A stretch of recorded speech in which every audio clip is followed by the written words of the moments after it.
কামারপুকুরে শ্রীরামকৃষ্ণদেবের মর্মর মূর্তি উন্মোচন ও মন্দিরের উদ্বোধনের ৭৫ বর্ষপূর্তি পালন।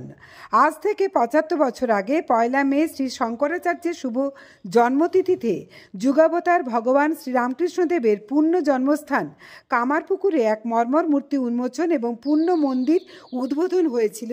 সেই সম্পূর্ণ মন্দিরটি রাজস্থান থেকে আনা স্ট্যান্ড স্টোন দিয়ে এবং ২.৫ ফুট উচ্চতার শ্বেত পাথরের তৈরি মূর্তিটি করেছিলেন প্রখ্যাত স্থপতি নন্দলাল বসু।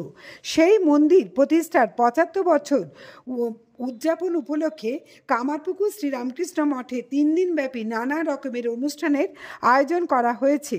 গতকাল সব সাধুরা মিলে সপ্তশতী বৈদিক হোম সম্পন্ন করেন। পরে ভজন, সঙ্গীত, ধর্ম আলোচনা হয়। আজ সকালে শ্রীরামকৃষ্ণ তীর্থ পরিক্রমা উপলক্ষে শ্রীরামকৃষ্ণদেবের স্মৃতি বিজড়িত বিভিন্ন স্থান পদযাত্রা সহ পরিক্রমা হয়। এরপর হবে ভক্ত সম্মেলন এবং ছাত্রছাত্রীদের শিক্ষা সামগ্রী বিতরণ।